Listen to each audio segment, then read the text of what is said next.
Dalam perbincangan di Apa Kabar Indonesia Malam, kali ini kami akan fokus ke dua pasangan calon gubernur dan wakil gubernur DKI Jakarta, pasangan 01 dan 03. Rekaman gambar tadi Anda sudah bisa saksikan, ada tokoh-tokoh yang memang menunjukkan dukungan mereka ke masing-masing pasangan calon. Ada mantan Presiden Jokowi yang sepertinya harmonis betul, akrab betul dengan pasangan nomor 01 yaitu RK Suswono. Ada juga yang kita sudah saksikan tadi, Anies Baswedan yang sepertinya mesra juga hubungannya dengan pasangan calon nomor urut 03 yaitu Mas Pram dan juga Bang Rano. Apakah kehadiran dari masing-masing tokoh sosok yang luar biasa ini pamornya dan juga para pengikutnya akan memberikan dampak signifikan terhadap elektabilitas dari masing-masing pasangan calon? Apalagi kabarnya tokoh-tokoh ini akan hadir di kampanye akbar besok yang digelar pada Sabtu. Kita akan tanya kepada perwakilan masing-masing pasangan calon. Sudah hadir bersama saya yaitu juru bicara dari pasangan calon nomor urut 01 dan 03. Ada Bang Mustafa Faruk selaku juru bicara pasangan Ridwan Kamil Suswono. Assalamualaikum warahmatullahi wabarakatuh Bang Faruk. Waalaikumsalam warahmatullahi wabarakatuh. Selamat malam. Malam. Kemudian juga untuk mewakili dan juga menyuarakan sebenarnya bagaimana pentingnya dukungan mereka untuk pasangan calon. Ini ada perwakilan juga atau juru bicara pasangan calon nomor urut 03. Mas Pram dan Bang Rano Karno, yaitu ada Bang Aris Setiawan Yodi. Assalamualaikum warahmatullahi wabarakatuh, Bang Aris. Waalaikumsalam, selamat malam, salam Jakarta menyala. Asik. Nah, bukan hanya dengan masing-masing juru bicara pasangan calon, juga saya mendatangkan pengamat politik yaitu pakar komunikasi politik Universitas Indonesia, ada Prof. Ibnu Hamad. Silakan, Prof. Assalamualaikum warahmatullahi wabarakatuh. Selamat malam, Prof. Selamat datang. Selamat datang. Silakan untuk bergabung. Muda ya, luar biasa ya. Masih sowi juga kita, Prof. Iya. Juru bicara zaman sekarang ini di pilkada muda-muda yang dikerahkan. Iya kan?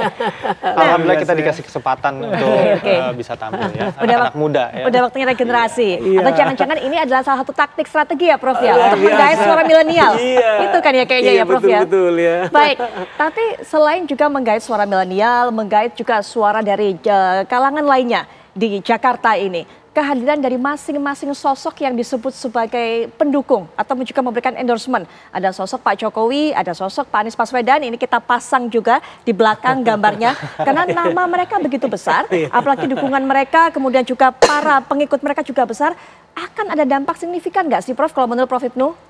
Selalu ada ya, masalahnya besar kecilnya kan. Ya betul, Kan gitu. karena gini juga Prof, Presiden Jokowi saat ini juga bukan presiden lagi. Pada saat Pilpres kemarin mungkin sebagai presiden, sekarang kan sebagai mantan presiden. Masih enggak kemudian punya masa yang besar. Nah Pak Anies Baswedan ini juga kalau kita bisa bilang yang namanya anak abah jangan-jangan terpecah. Karena Partai PKS sendiri ada di pasangan 01 walaupun Pak Anies ke pasangan 03. Prof bagaimana melihatnya? Iya, jadi memang ini urusannya bukan sekedar signifikan besar kecil ini. Juga soal patut tidak patut ya. Apa maksudnya? Maksudnya Prof, patut tidak patut?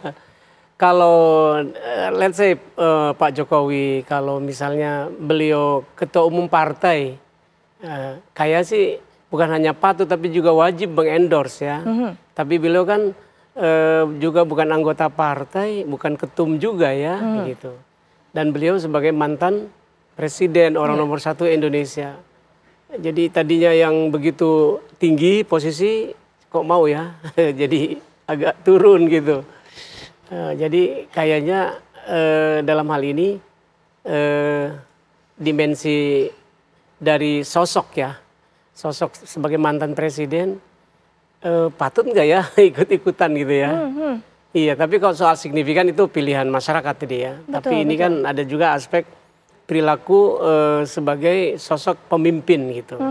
Anda melihat tidak patut seharusnya Pak Jokowi memberikan endorsement kepada salah satu paslon? Kalau presiden, mantan presiden mungkin lebih baik kan negarawan ya. Jadi ngedorong semua kontestasi silakan dilaksanakan dengan jurdil misalnya, dengan aman, jangan ada sesuatu yang merugikan semua pihak lah. Biasalah orang tua yang sudah pengalaman luas sebagai mantan presiden memberikan apa namanya wejangan lah begitu. Kalau ini kan enggak kan politik praktis ya. Jadi menurut saya dimensi itu agak dalam pandangan saya ya. Iya, iya. Tapi kalau untuk publik silakan aja, bagi penggemar kan tidak bisa diperdebatkan. Betul, betul. Itu Pak Jokowinya. Iya. Kalau Pak Aniesnya, Prof, bagaimana Pak Anies melihatnya? ketua umum partai bukan, mantan presiden juga tidak kan. Calon presiden iya, tapi itu bagian dari penduduk biasa kalau Pak Anies ya. Iya, jadi tidak masalah. Betul. Iya, kalau Tidak masalah memang. dalam Tapi dari segi kepatutan tadi dari itu. segi kepatutan, betul. Tapi kalau dari segi banyak tidak kemudian pengaruh yang akan diberikan kepada masing-masing pasangan calon. Apalagi kalau kita tahu memang banyak sekali para pendukung dari Pak Anies yang disebut kemudian anak abah, yang kemarin-kemarin kalau kita lihat di awal pilkada ini diperebutkan oleh masing-masing pasangan calon. Akan kemana anak abah ini berlabuh? Kira-kira bagaimana kalau saat ini sudah mendekati masa tenang ini, Prof?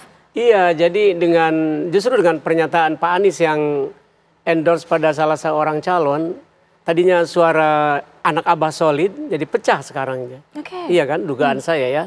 Ada yang ikut pernyataan si abahnya, ada yang juga tidak jadinya kan. Kalau dulu kan mungkin antara ya tunggu saja lah gitu. Baik, baik. Jadi karena anak abah ini kebanyakan jangan PKS kan.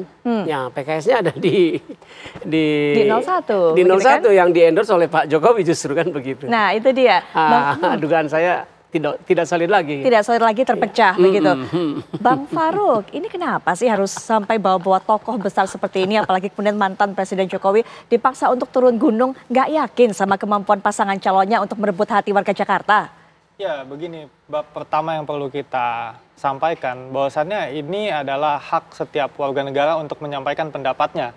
Terlebih beliau-beliau ini, baik Pak Anies ataupun Pak Jokowi, ataupun siapapun ya, tidak terikat lagi lembaga publik, bukan sebagai presiden, bukan sebagai pejabat publik. Jadi mereka sebenarnya punya kebebasan untuk melakukan apapun selama tidak bertentangan dengan undang-undang. Dan dalam bab ini, ya Pak Jokowi melakukan endorse kepada paslon Ridho, juga melakukan endorse kepada beberapa paslon di daerah lain. Saya juga melihat itu. Begitupun juga Pak Anies kan juga melakukan hal tersebut. Beliau melakukan endorse di Jakarta, juga di Jawa Barat, di Jawa Timur, dan di beberapa kota kabupaten lain.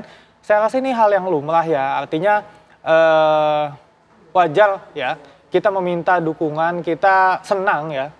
Meminta ataupun tidak itu hal lain, tetapi bagi kami kita senang bahwasannya Pak Jokowi mau untuk turun kepada masyarakat lagi untuk memperkenalkan paslon yang beliau kehendaki untuk memimpin di DKI Jakarta ke depannya. Dan hal yang lain yang perlu saya sampaikan begini, saya ini anak abah, Prof. Ya, saya mengikuti perkembangannya Pak Anies Baswedan sejak dari Indonesia Mengajar sampai 2017 saya mendukung, 2019, 2024 pun saya mendukung gitu. Ada satu hal yang beliau tanamkan kepada kami, bahwasannya lihat pemimpin itu dari visi dan misinya. Dari gagasan apa yang mau mereka bawa, dari mimpi apa yang mau mereka bawa, dari cita-cita apa yang mau mereka bawa.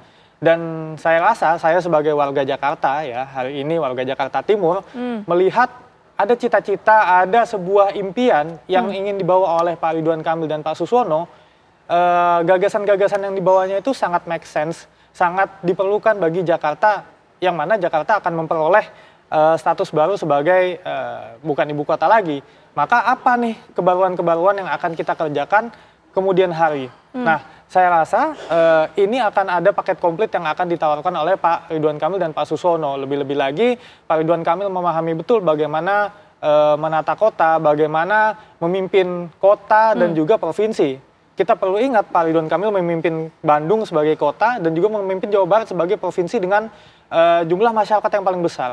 Maka sangat amat wajar dan pas ya ketika beliau bisa memimpin di Jakarta, ya kami rasa beliau adalah orang yang pas. Baik. Seperti itu. Baik. Dan satu hal, pemimpin itu berawal dari mimpi.